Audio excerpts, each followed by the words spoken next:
Hey, welcome in another delicious episode of Carpooling with Ben. And I had to say delicious because I've got the man who, if you ever need a restaurant suggestion, you are like New England's restaurant go-to.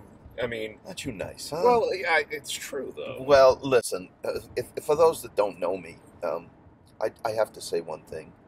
This is not a 22-seat Hummer limo. No. Usually to get me, I thought I was. I left the RV. I figured with the snow, we'll just go with the. I mean, Old my show's Faithful. been on 14 seasons, and I'm in a Yugo. How many countries? Ladies and gentlemen, TV Maitre D is Joe Zito. Hello, Joe, Ben. it's a pleasure to have you Oh, here. I'm thrilled to be here. You've been a great guy for a long time. You're And very kind. I don't get asked to do anything, so I jump at any opportunity. Well, you've been doing your show, as you said, for 14 years. This is our 14th season. Yes. And it has really become the go-to if people want to learn about a restaurant or learn how the food or how the chef prepares. You bring them through such an amazing tour. Well, here's the deal. You have been a Rhode Islander. I don't know if it's a lifelong Rhode Yeah, Islander. yeah. I've been a lifelong Rhode Islander. I do a little traveling, but I've been a lifelong Rhode Islander. You know that nobody in Rhode Island does anything unless they know somebody who did it first. Well, I'm that guy. You are the guy. And here's the deal with TV Maitre D, because we preview. We do not review. Right. I like positivity. Now, that means I get paid for my work. I tell people this, so there's no secrets. Yeah. But my name is on that show. I live here in this state all my life. My reputation is the number one thing to me. Yep. If you look at my signature sponsors, some of the finest companies in Yeah. southern New England. True. And I the got, fact, we share one right there. you better believe it. Uncle Nick, Ron, and Pete. Our friends Nairobi, You just could be spectacular. you could be the fourth Cardi brother. You have more hair though. Well, I wanted it to be Nairobi Joe. That got nixed in a hurry. Hey. It was no good. And then I used to try to infuse myself in where it didn't go, because don't you know anything about branding? You can't be next to Nick. And it's Nick Joe Ropey. And it was a lot of things, and it never worked out. But Well, hey, but I do have I don't want to start trouble. I got a lot of hair. well, Yeah. you're doing well. You're doing really well. But I love those Yeah. guys. But the whole deal is we preview, we don't review. So I pick up a restaurant. Yeah. You know, Ben, people are busy in this day and age, whatever your walk of life. Sure. You know, if you're raising your kids and you're taking them to practice, and you're a busy mom and doing the marketing, and you may drive by a restaurant 20, 25, 50 times and say, I wonder what that place is like in Yeah. here. And the whole deal is, you don't have 2 hours or maybe $150 to go have a rotten experience and Right. say, so you can sit in your living room, and I'm going to pick up a place. Yeah. And I'm going to introduce you to the chef, Yeah. the owner, the general manager. We're going to put a little nice music. We're going to give you award-winning videography. Yeah. And I'm going to write and talk, and by the time we're done, you're going to be able to make a decision. My hope generally is that people visit these restaurants. Yeah. But the fact of the matter is, it may work in reverse sometimes for people who might say, that's not my kind of place. Thank Sure. you, Joe. Sure. And that's the way that works. There's nothing complicated about it, but it is hard work, and it doesn't look that way. So people think I'm Dean Martin, and I just stumble in. I got the wine glass. That's Well- what they see. And they see the wine glass, and they, hey, Pally, I'm here. You know, they don't understand the pre-production and Well, there's the writing and all of that, but Well, that's okay. you do put a lot into it. Well, and I try. I don't think people understand that. And most people, if they don't understand how a movie is put together, or how a television or the news or TV show is put together, Right. they don't understand the amount of effort that goes into it. But you've got a great videographer. You mentioned he is award-winning. Yeah, Armand DeLuise, and people know the last name because that is his family. He grew up in the bakery business, and Wow. very early on, he was bitten by the creative bug. Went out to UCLA. He's done a lot of things. I tell people this all the time because I love the guy. You couldn't find two more polar opposite people, politically, dietarily, any way. But I'm going to tell you what. He's the one who came up with the name TV Maitre D. Really? Yes. That was his idea. Okay. Yes, it was. He Wow. came to me. We were doing other shows together on a freelance basis. Sure. And then in 2004, we put one foot in front of the other, and we did our first edition of TV Maitre D from Luciano's restaurant in Rentham. Okay. and we have done 168 editions since and never looked back. Now, people can find the show obviously on WPRI 12. Yep. Fox Providence. Yes. Now, Fox Providence. I've had the pleasure of having the same time slots since 2004, 11 a.m. on Sunday on Fox. Okay. And since 2005, 11:30 on WPRI. So it's appointment viewing. I tell people all the time, because there are a lot of quality shows, and I say this with great respect, because these are terrific people. Billy Costa and does a great show, a lot of it Massachusetts and northern New England based. The Andelman brothers and Phantom Gourmet. Yeah. But here in Rhode Island, they're not my competition, and I say that with all due respect. Those are two terrific shows. Generally, my competition is church, and I don't know how I want to go up against the big man upstairs. Well, but, that's what I tell. I generally tell the Archbishop, hey.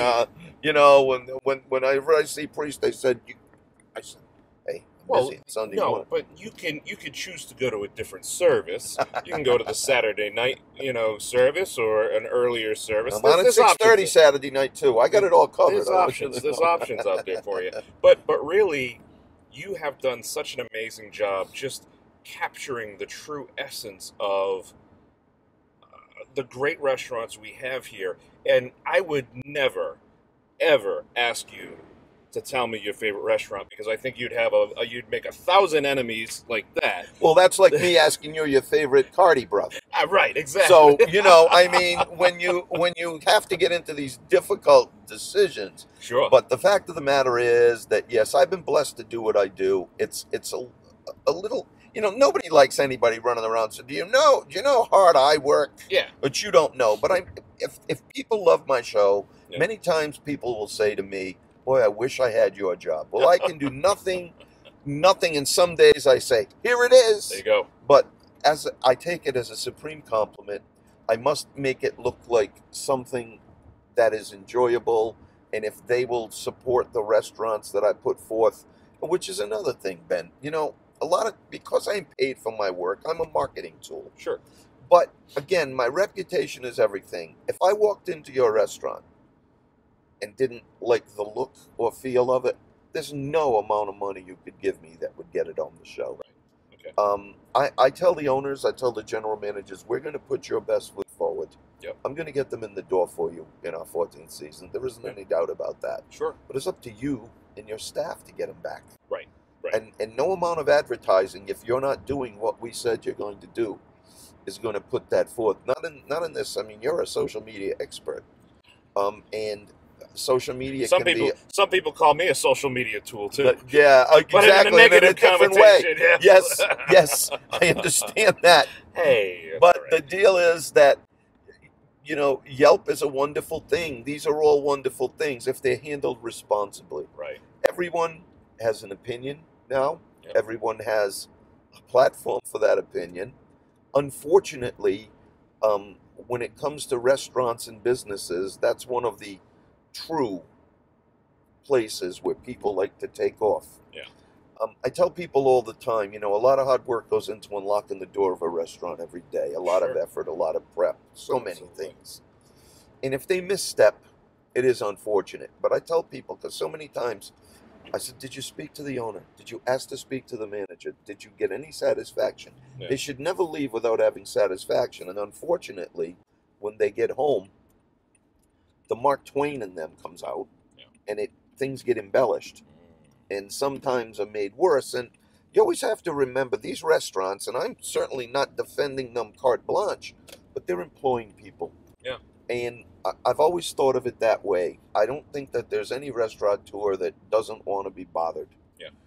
It's just not the nature of it. There's certainly a variety of different personalities, restaurant owners, and from A to Z in terms of the types of people. But that's all that I would ask, is that people are fair with their criticisms. That's what I think. I mean, honestly. What is the number one piece of advice you could give a person, especially in our area, before going to try a restaurant for the first time? Let's say they see the restaurant on your show, and what steps or what are the things that a person can do to make sure that before they even get in the car and go or on their way, that they're going to have the best possible experience. Well, here's the deal with TV Maitre D, and most people watch the show with, I don't know if we call them phones anymore, Ben, with a device. Right. Whether Yeah, sure. it's an iPad or their iPhone. Sure. And they're watching it. Most people are now. And what they're looking at is they're watching the show and they're listening and they say, oh, that looks good.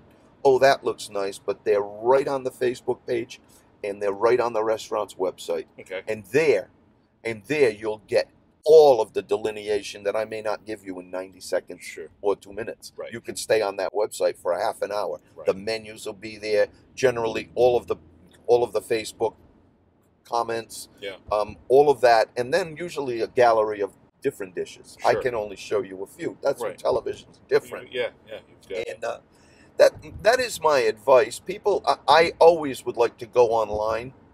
There are helpful. Yelp can be very, very good in this regard. Sure. And you say, well, you only like the positive things. No, sometimes there are negative things. It's the way that they are presented. Right. If I feel that someone just has a grudge or an axe to burn, I kind of dismiss a lot of that. But sometimes people have constructive suggestions. Sure. Yeah. Whether Something could be missed by the owner or manager, and this is helping to guide them. And if the owner or manager can't be there 24/7, we say this all the time. It sounds a little hackneyed, but it's true. The dining experience, many cases, starts with the valet opening the door. If somebody's gruff or rude to you, yeah, your wife, your significant other, your nana, whoever you brought, that ruins that experience. Sure. I do server seminars for hospitality and privately for restaurants. Okay. And the biggest thing, I'll get in a room, and you do much the same thing in social media related pursuits. I'll get in a room with the staff. Yeah. And things have changed. We hear this all the time. As things skew younger now, it's a younger world, and Sure. with the advent of the social media phenomenon and all, it's hard. It's hard to find good help these days. Well, it's hard to find passionate help. So that's a good spin on it. And like I tell people all the time, because I'm old school. Well, duh, like What are you, 36 now? 37? Yeah, I wish I You look was great. You look great. 63 years young. And the fact of the matter is, but I feel good. But I have great respect for the restaurant business. I started when I was 13 years old at Twin Oaks. Okay? And I've been around it, and my dad's still there, 84 years old. Wow. Calls himself the real Joe Zito. Well, It's a little offended because, so I got to deal with that, but he's my hero. But what I wanted to say was, when I walk into a room, a 1 hour service seminar, I got to be a little bit dynamic. Sure. Because we have an hour. You can't cover everything in service. But one of the things I asked them, I said, how many of you aspire to have your own business? And generally, all the hands go up. Yeah. And I'll say, well, you're in a restaurant business, and I happen to think that this is the greatest proposition in the history of man. You pay for no food products. You pay no utility bills. You pay for no tablecloths, no furniture, no office space.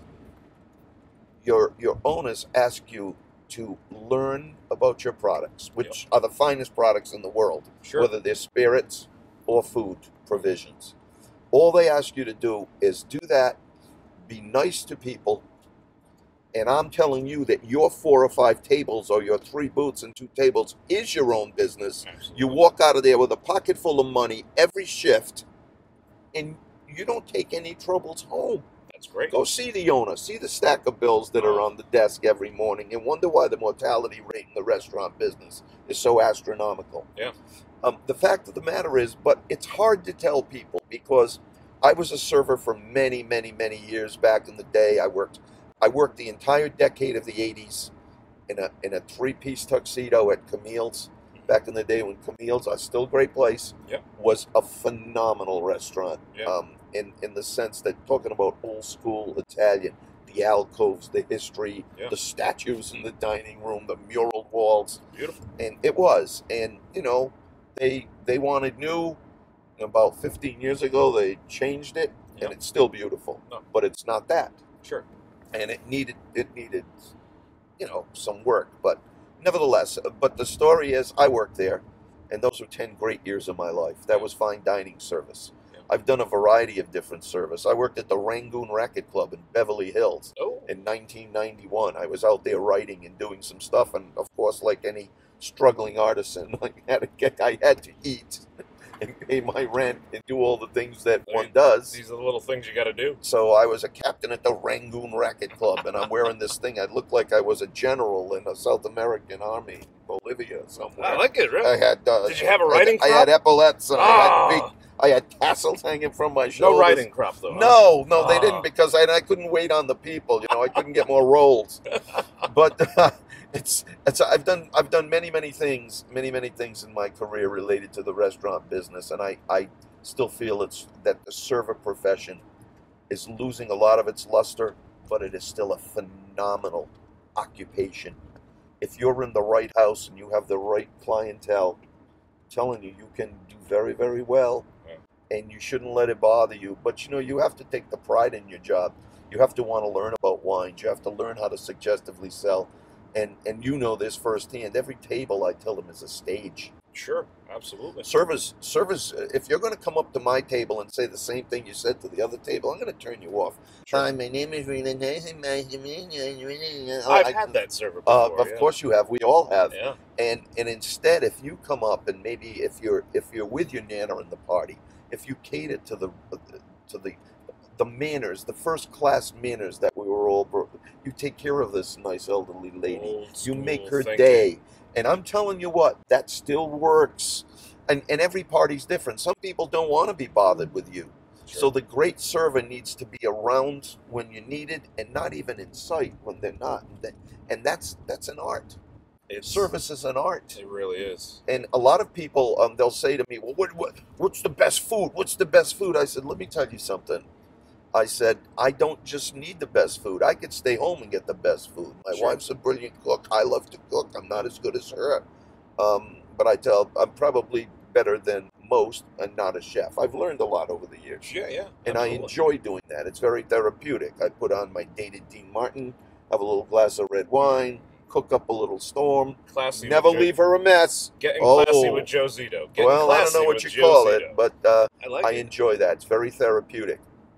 But as we get back to restaurants, here's the deal. It needs to be the whole package. Yeah. Good food, horrible ambiance, and horrible service will not get me back to that restaurant again. No. However, exceptional service and average food, I will go back there. Sure. Maybe that's not for a lot of people, but I will. Well, people eat 3 times a day, so at some point... I like to be recognized, sure. Okay? Sometimes more than others, but the point I'm in is people like to be acknowledged, if recognized. I don't want to quibble over terms. Yeah. Mr. DeCastro, how are you? Hi, Mrs. DeCastro. It's always nice to feel. It is nice. Cheers. Everybody knows your name. And it is, and I tell people, I tell the staff, I said, so they're not in your section. That means you don't say hello to them? Right. What is the matter with you? These people are coming. I have gone to some restaurants, and some of the greatest experiences, and I'll write a handwritten thank you afterwards, is when a person will walk by, a waiter or a waitress or anybody will say, oh, are you being served? Yep, we're all set. Great. You're not in my section, but I really hope you enjoy the meal. Absolutely. Somebody said that to me one time. I was fell out of your chair. I was as soon as I got home, I was writing a note thanking the owner, say, hey, listen, I don't know who the person was, but that enhanced the experience incredibly. Well, that's another thing I impart to them. Do they understand the importance of that second thank you? Right. Many times you enter into a relationship with your server. It's like a contract. Yeah. And there's no law in Rhode Island that says you have to tip anybody anything. Okay. And so they have to earn their gratuities. And oftentimes, if I get an exceptional server, and it's a lot of things, it's not just their efficiency, it's their demeanor. They're not doing it with military precision and making me so nervous that I have a drink of water in their filling glass. I can't stand that. But if I know that somebody cares about us, if my drinks are brought promptly, if they don't forget things, then I'm a very good tipper. A very good tipper. And I have to say, I want to say, and conversely, I'm a horrible, no. Generally, I'm just usually a very good tipper. But if I leave an exceptional gratuity, and I know servers are busy, but it means so much to me when they come and they say, is this all set?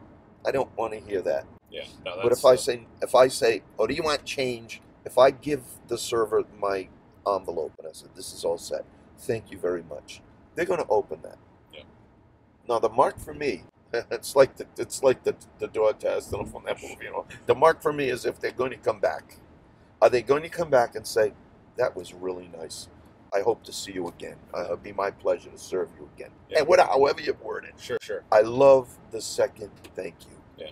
I don't like when, because people want to be acknowledged. They want to know that, I did something special here for you because you did something special for me. Right. So I look at the restaurant business and dining out as a whole Broadway show all the time. Sure. Live show And night. you've got to feed off the audience. You've got to feed off the crowd, and it's a two-way street, I think. Yeah, it's not just the food.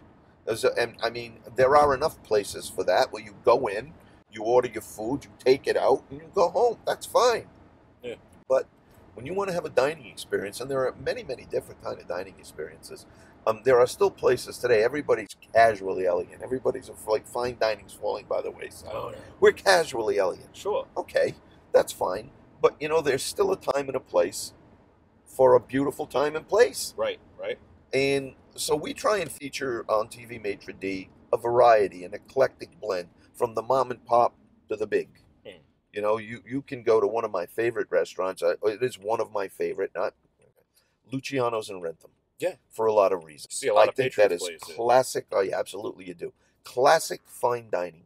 The rows on the table, the beautiful linen, the muraled walls, and the owner, who's one of the top restaurateurs, bar none, in New England, is Luciano Canova. And this gentleman, because he happens to, the way he does it resonates with me. I have a lot of fabulous restaurant owners, but in his particular case, it's just, he was a chef. This is the way he does it, and this is the way the staff knows. There's not two ways to do it here. Yeah. There's one. He makes it very simple. He takes all the errors out of the equation. Well, and that's the best. That's the best possible thing, to have that classification there. So aside from the 14-year-old you also have a relatively newcomer. Yeah, to the table. I got a 1-year-old looking to be 2, and we're in our second season of a show that we do that is very, very different from TV Maitre D, and it's called Fresh and Local. Mm. And what I like about Fresh and Local is, unlike TV Maitre D, where there are 18 to 20, 22 restaurants in every half-hour show, Yeah. Fresh and Local features one chef cooking throughout the show, making a signature dish or two, Wow. talking about his or her restaurant. But then we have other departments. Alan Costantino from Venda Ravioli is our food historian. And he comes on and he'll tell us about the history of espresso, Reggiano Parmigiano, balsamic vinegar, olive oil. Yeah. We'll go to the Heritage Museum with Walter Potenza across the street, the Italian Heritage Museum. Wow. Chris Gasparo's always on. We may talk a little differently about wines. We're always doing trending appliances or lifestyles that make it better. And there's always a social component, whether it's the food bank, Hope in Maine. Yeah. We're hoping to do something, in fact, very soon with Adopt RI. Oh, great. Great It's giving us an opportunity to do just different things because Fresh and Local, sure, it may seem like a food term, but it applies to most everything everybody does. You're fresh and local. Wow. Sometimes you're arrogant, Wow. but you're fresh, and it's good. And my mother reins me right into the good school, Oh, they know how to do that. And they do. Personally, you've got a very exciting few months coming up here. You're going to be taking a little trip. I am, and I'm going to be taking a little trip because, well, my pride and joy is my son Mark. Mark is a director for Sirius XM in Manhattan. He started at Sirius XM when he graduated from Syracuse University, thumped his way along, paid his dues. He was an on-air producer, and he travels all over the country. And he's a concierge for events. He sets up events, always rubbing elbows with the celebrities. He was at the Super Bowl for 12 days. We get the shots with Tom Brady, with Robert Kraft. I have them. That's great. And we have all of that, but we've been getting those for years, and every now and then I'll just say, Dad, I met Tom Jones today. Next thing I know, there's this and that. But more than that, he's a 29-year-old that also has a show in development. When he was a senior at Syracuse University, he had his own show on Sirius XM. Oh, really? Wow. And yes, was on every Saturday, and he did it for 10 weeks. Wow. And I said, boy, that's a place to start. Unlike your dad, you're going to start at the #1 medium market in the world. Yeah. And you know, I started in Johnston. And hey, it's a great it's place. Still here. It is. It's a great place. And you know what? I live my life now through him vicariously. There you go. But he is getting married to right. the beautiful Sarah. Beautiful. It's going to be the new addition to our family, and they're getting, what I love about this is they're getting married in St. Martin the end of April. That's always good. So that's a place that's very special to my wife Great. Nancy and I, and to Mark. We've been there literally dozens of times. He was there from the time he was 9 months old. Really? So he must like it there too. So it's like a little destination wedding, and I'm hoping to have a little vacation before the wedding. Come back bronze and so and beautiful. hopefully all this white stuff will be gone. Oh, you know what? You know, Joe, one of the things that it happened a few years ago, right on Valentine's weekend, we had a massive snowstorm, and so many restaurants had to close. They lost reservations, but the message went out a week later. They said, be sure to make it up. If a restaurant has to close on a weekend and you had plans, don't forget about that restaurant. Don't forget about going out to eat and supporting the locals. Let me tell you something. I mean, just devastating. I don't know if people do understand to have their own lives. Of course, no one wants you to go out during a storm and risk peril or not be safe. But so much goes into now here I am. I'm on television with the TV stations. They have a business too, and their job is to obviously put the word out as a public service. But there's ratings and there's this, and many times the first thing they say is, if you don't have to go out, don't. Well, if I have a restaurant and I have all this fresh food and I have a lot of stuff, and and I'm not talking about like one of these great neighborhood taverns that happens to be in an area that's heavily populated. All right, they may do okay. People will jump out, they'll walk, and they'll go. Yeah. But most restaurants, it's kind of DOA. It's tough. And it's very bad. And that's an excellent point you made. Yes. So it's not, you can't go on your birthday. So you're going to wait for your birthday next year? Just make this night your birthday. Absolutely. And it happens. And, I'm going to tell you what, oftentimes, even in the summertime, it's much worse in the winter, but even in the summertime, you'll notice so much here in the Ocean State of these waterfront restaurants, al fresco dining. How many times on Friday night, Saturday, and Sunday does it rain? We catch a weekend. Sure. Yeah. This is stuff that, as much as you want to make it up, they don't make it up. And I'm not playing a sad tune. There's a lot of good that happens, but I think that people truly need to understand. It's the same thing when you make a reservation, a common courtesy you would think, but and don't cancel the reservation. You're taking up real estate. Yeah, sure. By a phone call or online. Yeah. Now you can do that. Yep. And you decide, your friend says, let's go here. You go, okay, let's go there. And this table sits there all night and it cannot be used. Right, because... And to me, that's like in the top 5 pet peeves that I have. Yeah, Please, it's just a social grace. Do the right thing. Right. No, you're absolutely right. You know? Joe, we are so fortunate, first and foremost, to have so many great restaurants and very talented chefs in the area. Blessed. And on top of that, to have you as our personal concierge, your TV Maitre D. Joe, thank you so much. It's been a pleasure. And has anybody studied the history of coffee milk? Coffee milk, like the different different wines. I never heard of coffee milk. Is there such a thing? Oh, gee. All right, next episode, ladies and gentlemen. Let me tell you this: unlock the store. Let me out now. Thanks, Joe. Come on. We're almost there. We're almost tuck and roll.